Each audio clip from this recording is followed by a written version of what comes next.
Hi friends, welcome to Surya's kitchen. இன்னைக்கு வீடியோவில் நல்ல டிஃப்ரெண்ட்டான ஸ்டைலில் ஒரு சூப்பரான ஸ்வீட் ரெசிபி எப்படி பண்ணணுந்தாங்க பார்க்க போகிறோம்.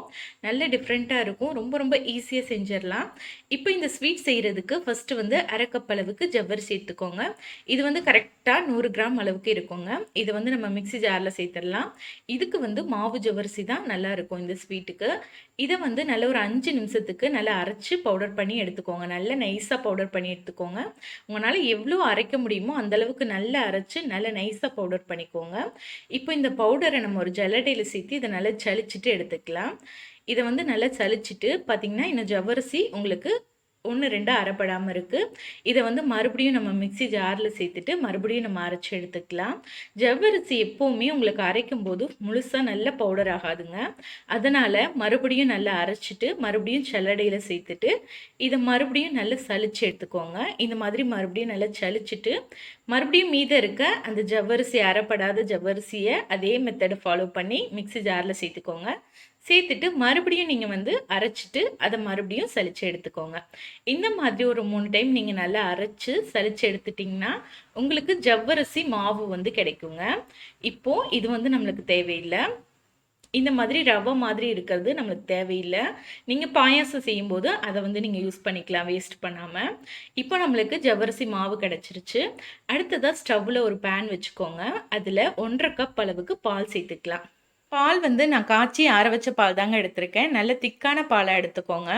பால் இந்த மாதிரி கொதிக்க ஆரம்பிச்சதும் அதில் 1/2 கப் அளவுக்கு சர்க்கரை சேர்த்துக்கலாம். நல்ல இனிப்பாக வேணும் அப்படின்னா 1/2 கப் அளவுக்கு சேர்த்துக்கோங்க. இனிப்பு கம்மியாக வேணும்னா 1/4 கப் அளவு சேர்த்துனிங்கன்னா போதும். இப்போ நம்மளுக்கு சர்க்கரை நல்லா கரைஞ்சி வரணும். பாலுமே நல்லா கொதித்து வற்றி வரணும். பாதியாக குறைஞ்சி வரணுங்க. அது வரைக்கும் நல்லா கொதிக்க வச்சுக்கலாம். பால் கொதிக்கும் போது பார்த்தீங்கன்னா ஓரத்தில் இந்த மாதிரி உங்களுக்கு ஆடை கட்டும். அந்த ஆடையை உள்ளே எடுத்து விட்டு நல்லா மிக்ஸ் பண்ணிக்கோங்க. அப்போ தான் நம்மளுக்கு நல்ல க்ரீமியாக நல்ல திக்காக கிடைக்கும். ஒரு 4-5 நிமிஷத்துக்கு இதை நல்லா கொதிக்க வச்சுக்கலாங்க. பால் நல்லா நம்மளுக்கு பாதியாக குறைஞ்சி வரணும்.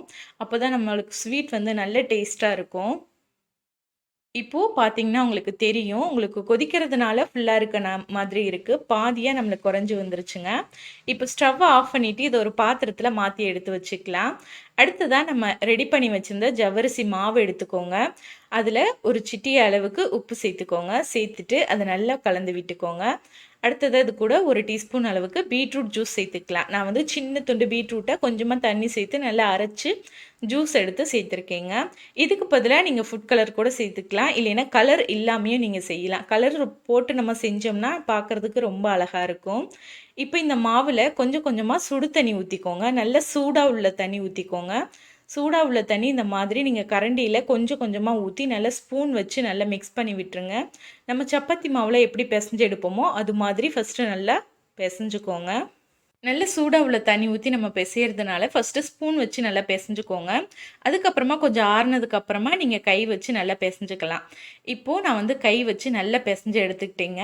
உங்களுக்கு ஜவ்வரிசி மாவு கையில் ஒட்டுற மாதிரி தான் இருக்கும். கையில் ஒட்டுற மாதிரி இருந்துச்சு அப்படின்னா நீங்கள் வந்து கையில் வந்து நெய்யோ இல்லைன்னா மாவு கூட தேய்ச்சிக்கலாம். இப்போ இது கூட ஒரு டீஸ்பூன் அளவுக்கு அரிசி மாவு சேர்த்துக்கலாங்க. அரிசி மாவு இல்லைன்னா மைதா மாவு எந்த மாவு வேணாலும் நீங்கள் சேர்த்துக்கலாம். சேர்த்துட்டு இதை நல்லா பெரட்டி விட்டுக்கலாம். அப்போ உங்களுக்கு கையில் ஒட்டாமல் இருக்கும். இந்த மாதிரி பெரட்டி எடுத்துக்கோங்க. இப்போ இதை நம்ம கட் பண்ணி எடுத்துக்கலாம். இந்த மாவை எடுத்துட்டு நம்ம வந்து சிசர் யூஸ் பண்ணி கட் பண்ணிக்கலாம். அப்போ பார்க்குறதுக்கு ரொம்ப அழகாக இருக்குங்க. உங்களுக்கு ஒரு ரோஸ் பெட்டல் சேஃப் கிடைக்கும். இது நல்லா உங்களுக்கு குக் ஆனதுக்கப்புறம் பார்த்தீங்கன்னா ஒரு ரோஸ் இதழ் மாதிரியே இருக்கும். பார்க்குறதுக்கு ரொம்ப அழகாக இருக்குங்க. சாப்பிட்றதுக்குமே ரொம்ப டேஸ்ட்டு சூப்பராக இருக்கும். கண்டிப்பாக ட்ரை பண்ணி பாருங்கள். குழந்தைங்களுக்குலாம் ரொம்ப ரொம்ப பிடிக்கும் இந்த மாதிரி கலர்ஃபுல்லாக செஞ்சு கொடுத்தீங்க அப்படின்னா. இப்போ இதை வந்து இந்த மாதிரி கட் பண்ணிக்கோங்க. இது ஒன்றோட ஒன்று ஒட்டாமல் இருக்கிறதுக்காக ஒரு டீஸ்பூன் அளவுக்கு அரிசி மாவு சேர்த்துக்கோங்க. சேர்த்துட்டு அதில் நல்லா பெரட்டிக்கோங்க. அப்போ வந்து உங்களுக்கு ஒன்றோட ஒன்று ஒட்டாமல் இருக்கும்.